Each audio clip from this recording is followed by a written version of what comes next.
Finishing up our last video here on the Middle Ages, we're going to hit a little bit on church reformers and then get into the growth of towns as we finish up our unit and our first semester of study of world history. Going back a couple of videos, we talked about the idea of the growth of the Catholic Church with the monks and nuns and the power of the Pope. We talked about the Crusades and how the church is gaining a lot of economic, political, and social power along with its religious power during the Middle Ages. That isn't to say that the church is acting in accordance with kind of its ideas or kind of holding itself up to its highest moral standing that a lot of people think it would. So as we begin to move through the Middle Ages, we begin to see a couple prominent people within the Catholic Church calling for reforms of the institution because of problems that they see that are going on of the church going a little bit left of where these particular people say it should be going. So the first major church reform we want to talk about is John Wycliffe. John Wycliffe is an English university professor, and he knows what he's talking about. From 1320 to 1384, he serves as the Doctor of Theology at Oxford University in England. So this is someone who's studied religion, who's studied theology, who's looking at the Catholic Church and saying that there is definitely issues that need to be addressed. So I know Wycliffe's ideas for our quiz that we're having on the Middle Ages. So the ideas that he comes up with. Number one, he says that those in a state of mortal sin are unworthy to serve as priests or bishops. We've talked about this idea of the issue of simony in the Catholic Church, where fathers are buying positions in the Catholic Church for their younger sons who aren't going to inherit the bulk of their estate. So working as priests, working as bishops, and these are guys who, in the eyes of Wycliffe, begin to commit sins, who are worried about more earthly matters than theological, religious matters. And so Wycliffe says you need to get these guys out of the Catholic Church. Number two, Wycliffe says that because you have these particular individuals in the clergy who are having failures of their morals, he says the blame of this is the church's wealth. That he blamed the church's wealth on the moral failings of the clergy. The church is getting too much money. They are not receiving it, and then putting it back out to help the communities. It's gaining too much stuff, and so the church needs to needs to excise the amount of wealth it's having, and that's going to improve the morals of the clergy, and refers back to that first idea that he had. Number three, he rejected the doctrine of transubstantiation. This is getting a little bit harder into the Catholic beliefs, but again, this is a doctrine that starts to really push its way through during the Middle Ages. The Fourth Lateran Council of 1215 institutes this major idea in this. And transubstantiation, for our non-Catholics out there, is this idea that during Mass, on your church services on Sunday, when the priest is in front of the altar and he's got the bread and the wine and he is saying the prayers and he's doing the hand motions that are up there, the bread and wine is becoming the body and blood of Jesus Christ, like what happened during the Last Supper. So this is what actually is happening every single time the Eucharist is being performed. When communion is happening, transubstantiation says that you're no longer consuming the bread and wine, that is changing into the metaphorical body and blood of Jesus. All right, so why having the Eucharist, why having Mass is such a big deal. Wycliffe says, no, dumb, stupid, don't like it, rejected this idea, and kind of had his own thing, but he says that this actual transformation is not happening during this moment of the religious services. Number four, he says that the Bible is the supreme source of religious authority, and he rejected everything in the Catholic Church that does not have a scriptural justification. You see the increase in the idea of purgatory coming out during the Middle Ages. There's no mention of the word purgatory in the Bible. So Wycliffe says, why are we going and doing it? Very much there's no word. The Pope in the Bible at all. So Wycliffe begins to question the power of the Pope and his authority over individuals' religions and their religious identities. Because of this idea that the Bible is the supreme source of religious authority, it makes sense that you should be able to read the Bible in order to be able to understand what it's saying. So, out of this, John Wycliffe is going to be the first to make a translation of the Bible out of Latin into English for people to be able to go and read. His ideas are very much going to start spreading throughout Catholic Europe, and there's going to be some people who are going to reject these ideas out of hand, and some people are going to say, "Yes, I like the idea, I like what you're saying, and I want to subscribe to your newsletter. I want to understand more what you're doing." Obviously, the Catholic Church, this is in going to take money out of their pockets. This is going to decrease their power if they follow those things, so they're not happy with John Wycliffe. He is going to be condemned as a heretic in 1415 and is going to be killed by the church. His ideas, though, are still being spread, are going around there. So the Catholic Church is very angry with John Wycliffe, so angry that the church in 1428, that's 13 years after Wycliffe is dead, is going to have his remains exhumed, his body and bones dug out of the ground, and his bones burned and scattered. So I like to say the Catholic Church was so upset with John Wycliffe that they double killed him. Right? Not only did they kill him in 1415, but they dug up his bones and burned his bones and scattered the ashes because of how much of a threat Wycliffe was to the church's authority. So there's John Wycliffe. That's a portrait of him in his position as the doctor of theology. And then again, what happens to Wycliffe? He is condemned, and then his body is buried, and then his bones are dug up, and they're burned, and the ashes are scattered. So the Catholic Church double killed John Wycliffe. The other church reformer we want to talk about is Jan Hus. He is a Czech university professor, modern day Czech Republic. He works from 1372 to 1415 as a preacher and rector at the University of Prague. Again, that's in the modern um, day Czech Republic. So again, someone very much in tune with Wycliffe's ideas, very much a contemporary of Wycliffe going and doing it. So what are some of Huss' ideas? It makes sense that he is one of those people who is reading Wycliffe's ideas, who is kind of absorbing his message and saying, yes, I like this. So he is a Czech who openly praised Wycliffe ideas. So he likes the same ideas we just talked about in the last slide. Uh, like Wycliffe, broadly critical of church institutions. So these are kind of some broad stroke ideas of what Huss is angry at the church. Some ideas of what separates him a little bit is he denied the power of the popes to issue crusading indulgences. We talked about in our Crusades lecture that a reason why someone would go on crusade is to be able to wipe away any past, present, or future sins. Again, we talked about this idea of almost getting into a heaven free card. And Huss says, no, you shouldn't be allowed to do that. You shouldn't be able to go kill people in the name of God to then be able to get out of sinning. He doesn't like that idea. It kind of goes against the whole thou shalt not kill part of Christianity. So it says the Pope does not have that power to do that. He expressed doubt over the existence of purgatory, kind of a third place to go in the afterlife.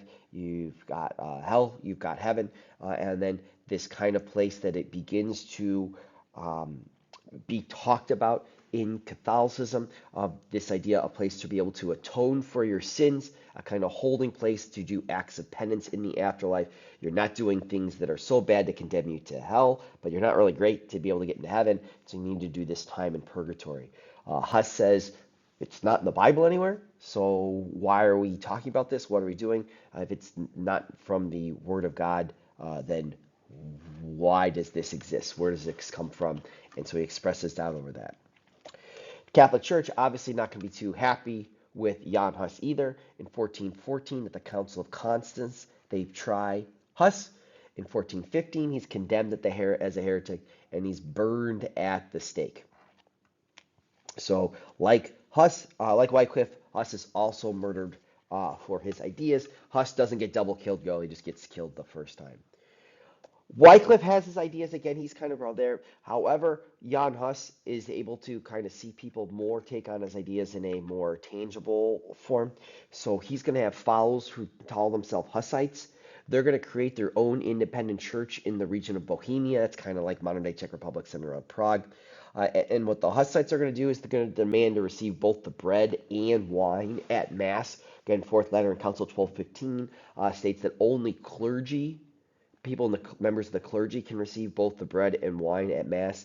And the Hussites are saying, why? Right? If it's good enough for the disciples, it's good enough for us at Mass to celebrate this moment. So that's what they're going and demanding. And the Hussites church is still around today, again, mostly in Central Europe.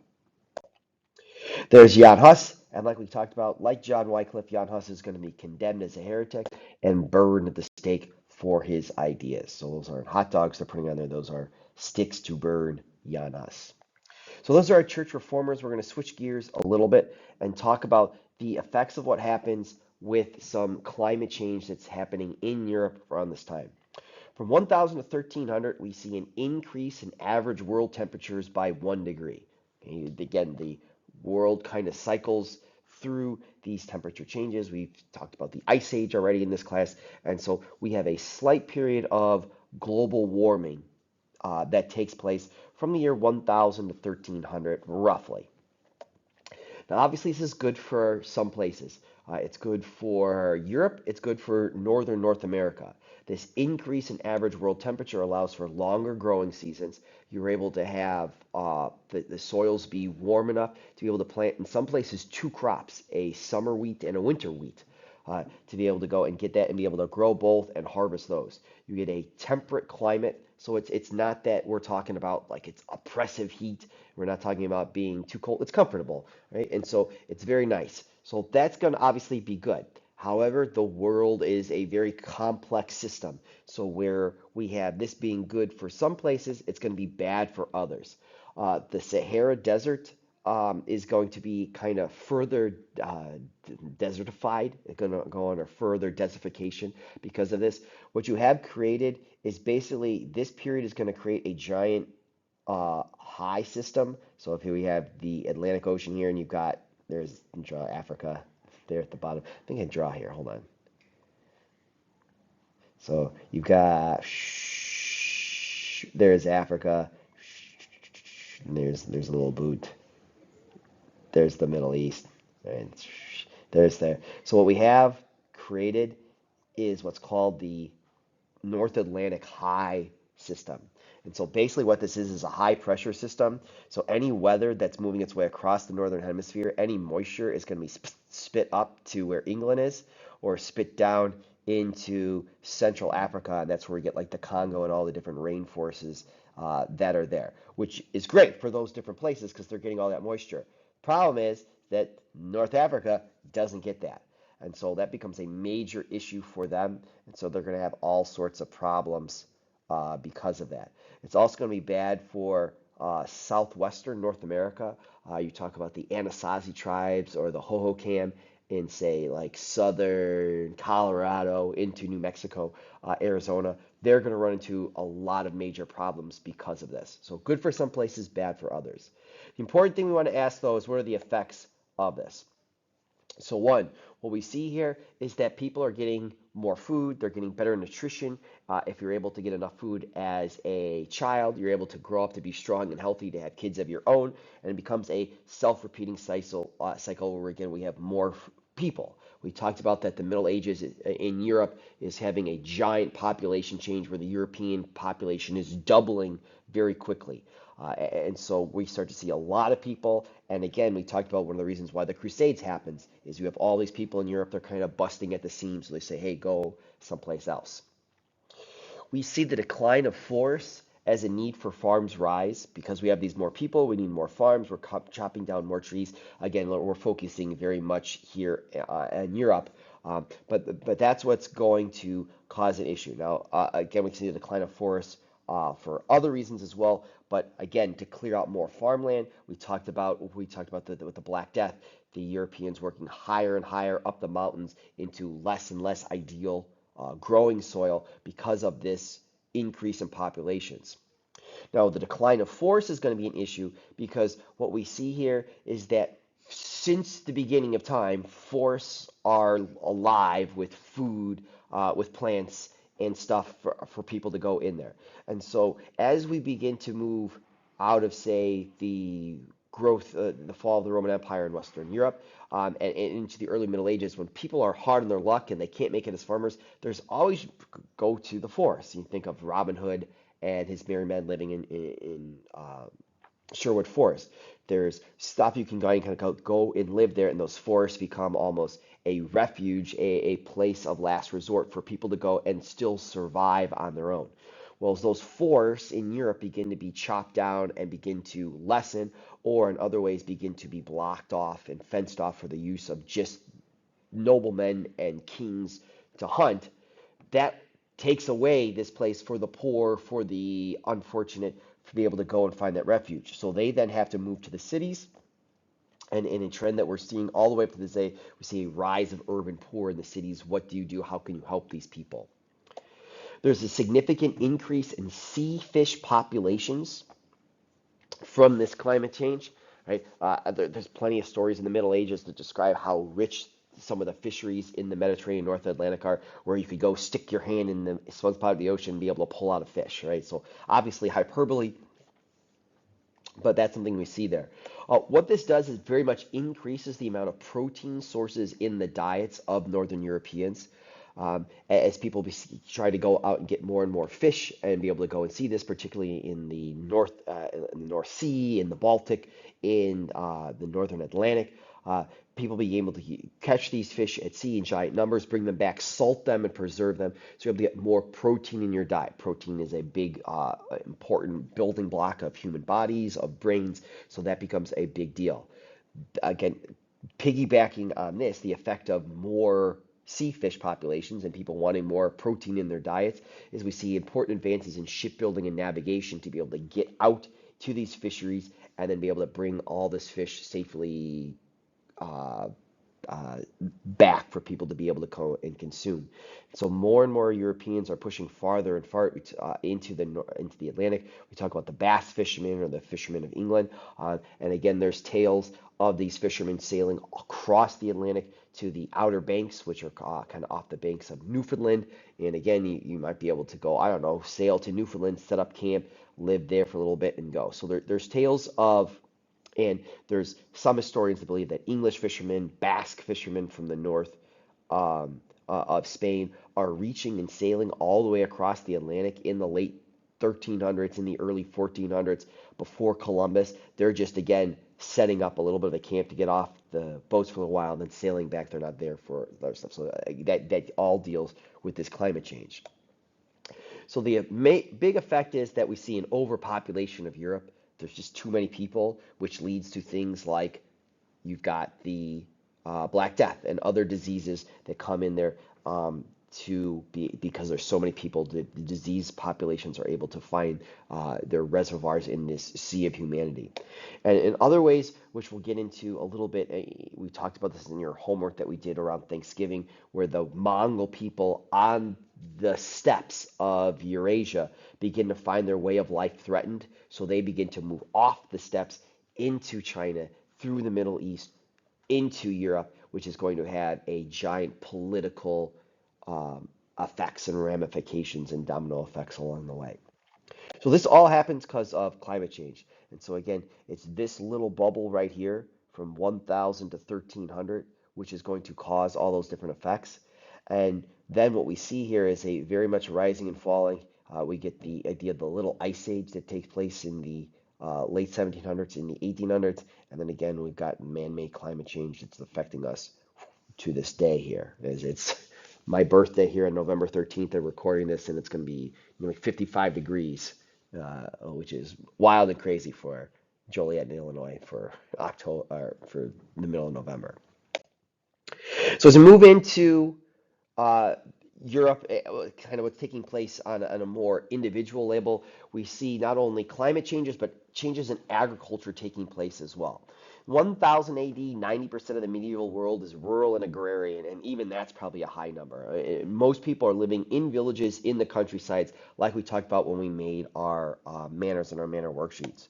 They're practicing what's called the open field system, where people on these manors, or farmers, are collectively working together to plow a field using a team of oxen that's not owned by one person. If it's owned in quotation marks by anyone, maybe the lord on the manor owns these oxen, because again, oxen, big giant animals, need a lot of food. They're expensive to be able to kind of keep in there. So they're using a communal team of oxen to plow long, narrow strips on these fields. Why long and narrow? Because oxen are big and dumb, right? So there's tales of it taking being described as taking upwards of a half an hour to get to the end of the field, turn these oxen around, and be able to plow right down the side of that. And so each family is allotted one long strip of this field that everybody kind of goes and uses, and that's how they're doing it. Now these fields are being cultivated on half the land, and the other half of the land is let to what's called live fallow. Remember that plants need nutrients just like you do.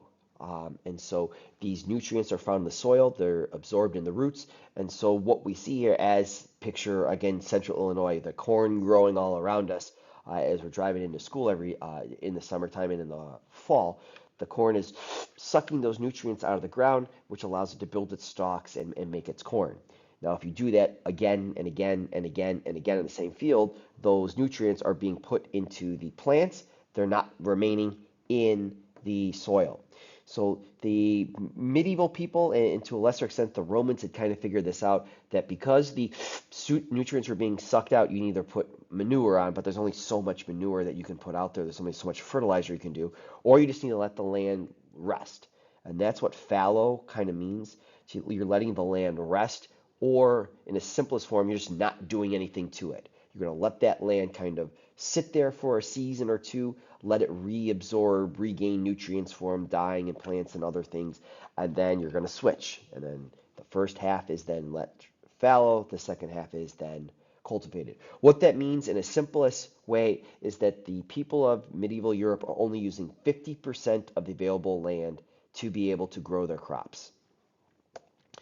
As the Romans have moved out of Italy and spread their, by the time we get to 1000 AD, the Europeans are still using the Roman plows. So these are plows. This is called the Mediterranean scratch plow, and we'll show you a picture of this. And basically, what this is just really just scratching the surface, which is easy in the volcanic soils of Italy, where you really just need to turn the stuff over because of all the um, just the nature of the dirt that's down over there. You just need to kind of turn the dirt over every single year. But in Northern Europe, with its thick, heavy grasses and its woods and all that stuff, this isn't really helping. You're not really moving the soil enough. So the Europeans found through 1000 that it's, even though you're only planting your crops on half of your land, you still have to plow all your fields, even if you're letting it rest. So what does that mean? You're only planting your crops on 50% of the field, but you're still plowing 100% of the field every year. So farmers are looking for more efficiency in this kind of system. And this is a system that's left its mark literally on the land.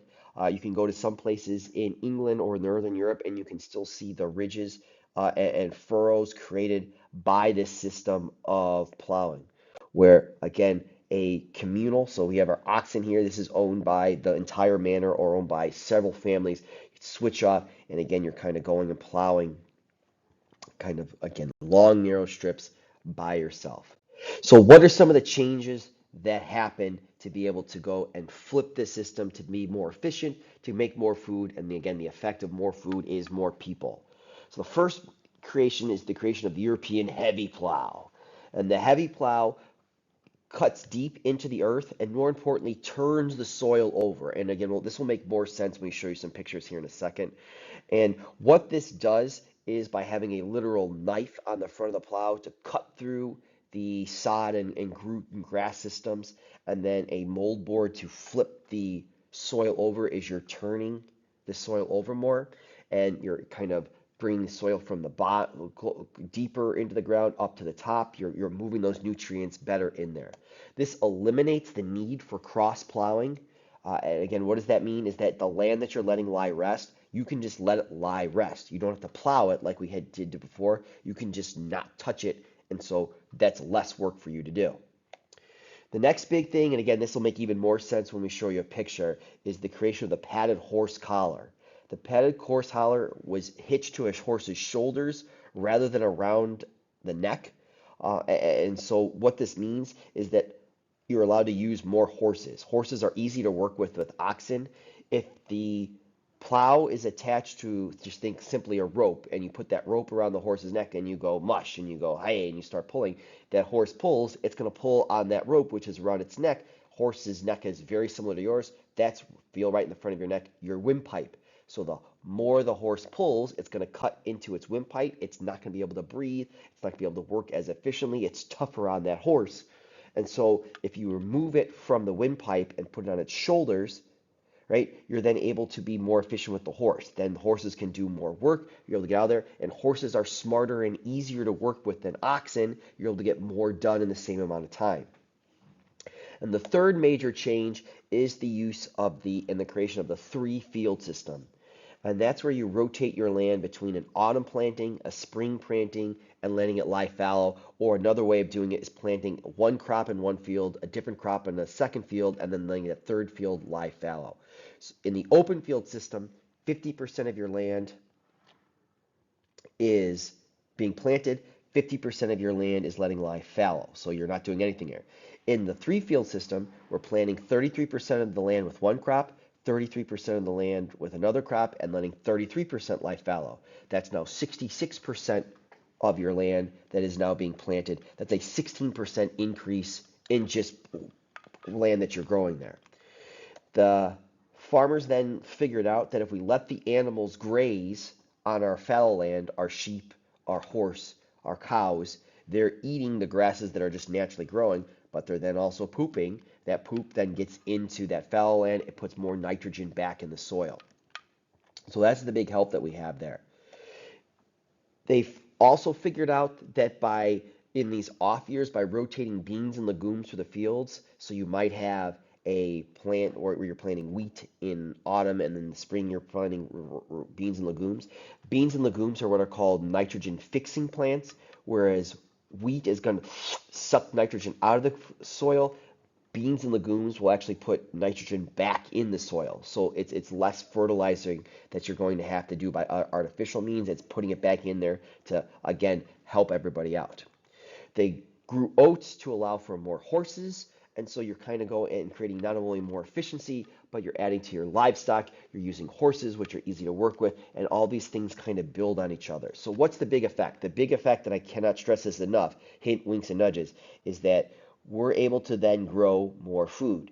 If you grow more food, you can have more people. So more food is going to have more people. We talked about the effects of European population change. This is one of the reasons why we have an increase in European population, is that we have more food, which is going to allow you to have more people. You can be more efficient with the farmers that you're using and with their labor. So that means people can do other things. So churches can go build cathedrals. They can go and they can take care of the poor. We have people who can spend their time with universities, and all this becomes kind of building on top of each other as we're moving farther and farther along with our development. So this here is the Mediterranean scratch plow. And what we want to emphasize is that this is literally just scratching the surface of the soils. This was invented by the Romans, spread as the Romans expanded, and this works fine in the thinner volcanic soils, particularly in Italy, where there's volcanic activity. It's putting down there. There's a lot more nutrients already in the soil, so you really just need to keep it going and moving. Right? Remember, we talked about how simple it is to grow food in ancient Egypt, so you don't need a crazy deep plow to be able to move the soil over every year in Egypt because of the annual floods that are happening. So the creation of this plow that kind of spread throughout the Mediterranean through its thinner soils with less grasses is you just need to literally, again, scratch the surface. So that's the Mediterranean scratch plow, where it's great in the Mediterranean, but as we move into Northern Europe, there's too many roots, there's too much grasses, it's too much thick, it doesn't work as well, so you have to work harder, and it's not as good of a system. So by the time we get to the Middle Ages, we have the creation of the European heavy plow. The heavy plow has a coulter, literally a knife blade, And so as this is being hitched, this is cutting through. Again, think of like sod and how thick that is. This is cutting through that soil. And then as you're cutting through that soil, you have the plowshare and the mold board that is going and flipping the soil up. So it's getting into the ground and flipping the soil up, which is moving those nutrients through the soil that maybe has kind of maybe sunk down deeper into roots or whatever, which is now being picked up and putting towards the top where you're actually planting the seeds that you're using. So that's the change between the scratch plow and the European heavy plow. Now, this is the early system of hitching your rye to horses. And so basically what it has here, if we think about our plow that's being dragged through there, and it's basically pulling, trying to get like, pulling on you like this. So it's not great because again, it's pulling on your windpipe. So you can only kind of go and pull so much. Again, we talked about big, strong, beefy Mr. Cranmer. When I'm going and doing squats at the gym, I don't put the bar and all the weight that's on there on the ground and then have it across there and then try to stand up on it across my neck. That would be terrible, not only for my body, but also I couldn't be able to breathe. So that's the issue that we have here with our horse or with the horse rigging, that it's pulling on their windpipe. So the harder they pull, the more it's going to press in there. It's bad for the horses. They can't work as hard as easily. So the switch is the padded horse collar. Not the best picture, but this just fits over your shoulders. It's open here. And so as they pull, they're pulling with more of their actual muscles on their shoulders and their weight.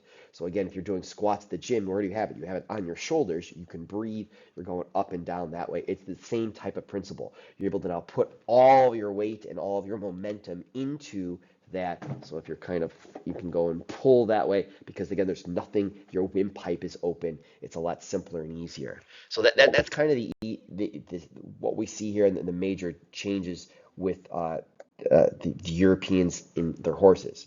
The other big change is the switch to the three field system. So that's what we see here. So one field, two fields, three fields. You're planting your wheat, your rye, or barley in one field, and then your oats and beans, your nitrogen fixing plants in another one, and then you're letting your third field lie fallow. Again, that's still land that you're not cultivating, but it's less land that you're letting lie, that you're not cultivating, let it lie fallow every year from what we saw with the open field system.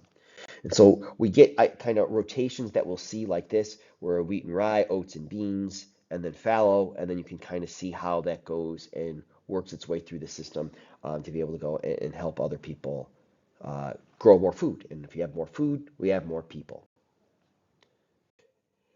Finally, to finish up, we have our idea of the growth of towns. So this is our last slide for the Middle Ages, and more importantly, our last slide for the semester. So usually this gets a rounding applause in class when we're doing this. So with the revival of urban life is important transformation that occurs throughout kind of the time period of the Middle Ages. It's still happening in the 15, 16, 1700s, but we begin to see the key characteristic of Roman civilization is its urbanization. Roman Empire in the West falls, urbanization falls out, and then we begin to see the pieces literally being picked back up of these great cities of Europe through the medieval time period. Towns kind of are still around. Like so, again, that term "quote unquote" the Dark Ages is very much a misnomer. They're still towns. They're still quote cities, but again, they're just very much under attack because people aren't dumb. If they want to steal from stuff, they're going to go and they need money for their campaigns or this, that, or the other. They're going to steal from towns. So towns begin to form communes to defend themselves from aristocratic violence. Communes, a defensive organization based on mutual assistance, sworn by all citizens of the town to help them out there. Now, the key thing to understand here, if you were living in a town, and this might be very much, duh, Mr. Cranber, but townspeople's time are spent in economic pursuits. They are making things or providing services to get cash money to be able to then go buy extra food that the farmers are bringing in to go sell from their different farms. So townspeople are making shoes, providing services, making cabinets, what have you. And so they are very much making large profits from limited made-to-order goods. I might only have, as Middle Ages, Mr. Cranmer, 5 or 6 shirts in my wardrobe. and I'm paying a lot of money for those shirts, but those shirts are going to last for a very large amount of time. They're custom made for my body, and they're made with very good materials. And so, as say switch gears, Mr. Cranmer, the cabinet maker, I'm going to make a cabinet for a family. I'm going to charge a lot of money for the work that I've done for this, but that family is not going to ever buy a cabinet from me ever again. So I want to make sure they do that. So that's how the systems are very much not so much we see with the economies of scale today, where say Amazon is cranking out for as cheap as possible 50 50 tube socks to a package for $15 because you're going to wear those tube socks 5 or 6 times. They're going to fall apart and you just go and buy more. And they're making a small amount on large ideas. So very much a shift from kind of maybe a modern perspective, what you might think of when you run your business. To help these people in these economic pursuits, the medieval people created guilds in these towns, and guilds were created to protect workers in various trades. Similar to a modern day union today, similar but not exactly the same. So make sure, hope you're picking up on there.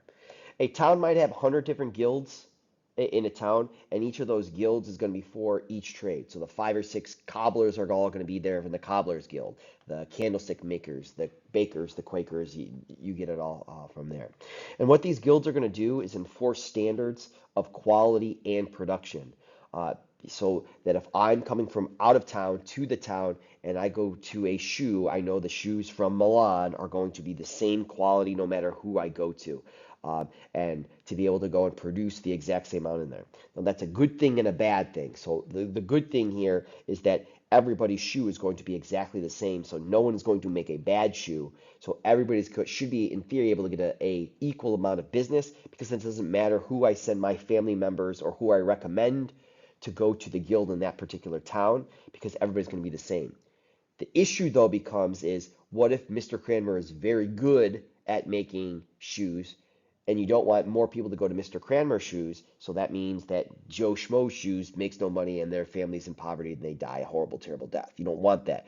So these guilds very much create very strict rules. In some cities, in the Cobbler Guild, the people are shoemakers, you're only able to hammer the nails into the heel of the shoe the exact same number of times, 3 nails, 3 hits per shoe. Because if I do 5 hits because I can do it faster, my shoes might last a bit longer. I might do more business, and the 3 shoe guys go out of business.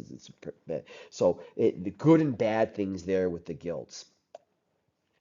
Because townspeople time are spent in economic pursuits, we see the revival of numeracy and lay literacy in towns. Big words meaning basically people begin to do, there's more issues of math, particularly business math, to be able to go and do that, as well as lay literacy of people reading more in their towns, laity being people outside the clergy, to be able to do more business. So again, something that was still around. That's why there is no quote unquote dark ages, but that's what we go and we see there. So we see a switch in the use of numbers. Arabic numbers begin to replace the idea of Roman numerals, which makes the math a little bit more, very much more easy to understand. There's less work to figure out what numbers you're working with. It's just pretty simple. It's 1 through 10. Those are the Arabic numbers, are the numbers that we use today that you're familiar with. And the concept of the number 0 moves out of India through the Middle East to Europe to be able to understand the concept of nothing. And the number 0 is important when you're trying to do business, particularly as a placeholder, to make math quicker, easier, and more efficient. So when we're talking about, again, the growth of towns, we see towns like this that's got walls all around it to be able to protect itself and the people inside there. Again, most European cities, even some American cities, the older you go, will have a street called a wall street, where as towns, maybe not like this one, begin to expand the 16, 1700s, these walls come down, but there's space there where you can put a street there. And so you'll have a Wall Street in a lot of these older European towns, and even the more famous Wall Street that we have, say, in like New York City today. Guilds would all have signs so people understand what you're going to. So this is a sign for a washing. So this is the Washers Guild. So for people to be able to understand that, again, some people aren't literate. So how do I get my clothes washed? I can go and like look for the sign for there. Same for like a bakery or a candlestick maker, or what have you. We see the switch again from Roman numerals of the Romans to the Arabic numerals, which you're more familiar with. And this is again just to make math easier. So try to go and do MCMLXVIII divided by XXVII, or MMLXXII times XXVII. And obviously that's 1968 divided by 28, or 2072 divided by 27. So that's what we're talking about there. So that's the growth of towns. Uh, that's what we see here, and it's this lecture very much with the church reformers and the increase of business that we're seeing in Europe is going to very much set the stage for our next set of lectures, our next unit that we want to get into with the Renaissance and Reformation that we're going to start in second semester.